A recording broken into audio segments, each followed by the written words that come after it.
अध्याय 7। मेल्कीसेदक का महत्व।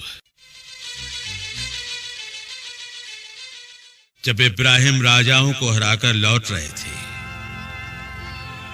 तो सालेम के राजा और सर्वोच्च ईश्वर के पुरोहित वही मेल्कीसेदक उनसे मिलने आए और उन्हें इब्राहिम को आशीर्वाद दिया।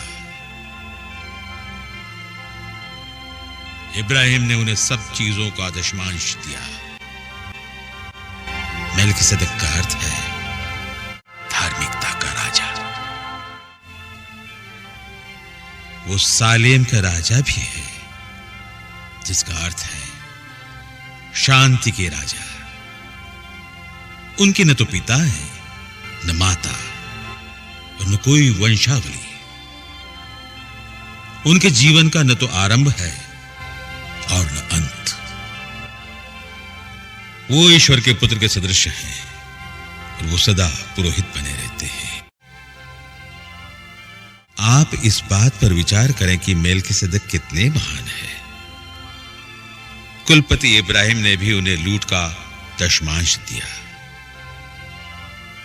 पुरोहित पदधारी लेवी वंशी संहिता के आदेश अनुसार लोगों से अर्थात अपने भाइयों से दशमांश लेते हैं, यद्यपि वे भी इब्राहिम के वंशज हैं। किंतु मेल्कीसेदक लेवी वंशी नहीं थे, तभी उन्होंने इब्राहिम से भी दशमांश लिया और प्रतिज्ञाओं के अधिकारी को आशीर्वाद दिया है। अब यह निर्विवाद है कि जो छोटा है वो अपने से बड़े का आशीर्वाद पाता है। इसके अतिरिक्त दशमांश पाने वाले लेवी वंशी मरणशील मनुष्य हैं, जबकि मेल्कीसेदक के विषय में धर्म ग्रंथ कहता है कि वो जीवित रहते हैं।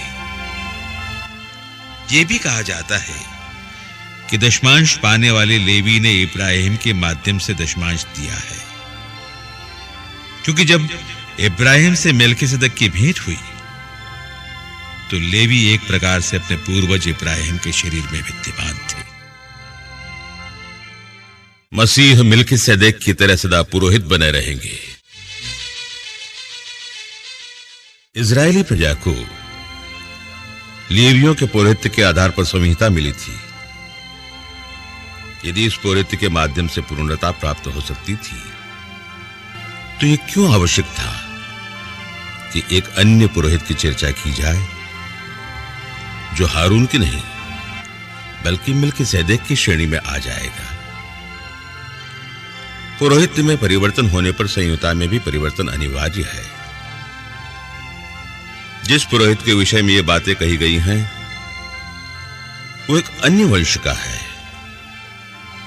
और उस वंश का कोई भी व्यक्ति वेदी का सेवक नहीं बना, क्योंकि ये तो प्रत्यक्ष है कि हमारे प्रभु यूदा के वंश में उत्पन्न हुए हैं। और मूसा ने पुरोहितों के विषय में लिखते समय इस वंश का उल्लेख नहीं किया। ये सब और भी स्पष्ट हो जाता है यदि हम इस पर विचार करें कि एक अन्य पुरोहित प्रकट हुआ जो मेल्कीसेदक के सदृश है, जो वंश परंपरा पर आधारित किसी नियम के अनुसार नहीं बल्कि अविनाशी जीवन के सामर्थ्य से पुरोहित बन गया है। उसके विषय में धर्म ग्रंथ यह साक्ष्य देता है, तुम मेल्कीसेदक की तरह सदा पुरोहित बने रहोगे। पुराना विधान शक्तिहीन और निष्फल होने के कारण रद्द कर दिया गया है, क्योंकि संहिता पूर्णता तक कुछ भी नहीं पहुंचा सकी। हमें इससे अधिक श्रेष्ठ आशा प्रदान की गई है और हम इसके माध्यम से ईश्वर के निकट पहुंचते हैं। शपथ के साथ ही ईसा की नियुक्ति हुई थी, जबकि वे शपथ के बिना पुरोहित नियुक्त हुए थे, क्योंकि मसीह की नियुक्ति के समय ईश्वर ने शपथ खाई थी। जैसा कि धर्म ग्रंथ कहता है, ईश्वर की यह शपथ अपरिवर्तनीय है, तुम मेल्किसेदेक की तरह सदा पुरोहित बने रहोगे।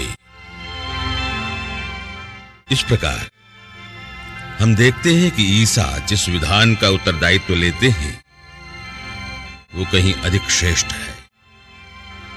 वे बड़ी संख्या में पुरोहित नियुक्त किए जाते हैं क्योंकि मृत्यु के कारण अधिक समय तक पद पर रहना उनके लिए संभव नहीं।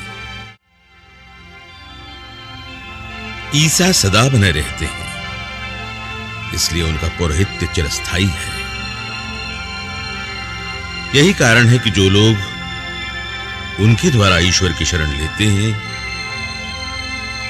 वो उन्हें परिपूर्ण मुक्ति दिलाने में समर्थ है, क्योंकि वे उनकी ओर से निवेदन करने के लिए सदा जीवित रहते हैं। यह उचित ही था कि हमें इस प्रकार का प्रधान याजक मिले, पवित्र, निर्दोष, निष्कलंक, पापियों से सर्वथा भिन्न और स्वर्ग से भी ऊंचा। अन्य प्रधान याजक पहले अपने पापों और बाद में प्रजा के पापों के लिए प्रतिदिन बलिदान चढ़ाया करते हैं। ईसा को इसकी आवश्यकता नहीं होती, क्योंकि उन्होंने यह कार्य एक ही बार मौसम में पूरा कर लिया जब उन्होंने अपने को बलि चढ़ाया। संहिता तो दुर्बल मनुष्यों को प्रधान याजक नियुक्त करती है, किंतु संहिता के समाप्त हो जाने के बाद ईश्वर की शपथ के अनुसार वो पुत्र पुरोहित नियुक्त किया जाता है, जिसे सदा के लिए परिपूर्ण बना दिया गया है।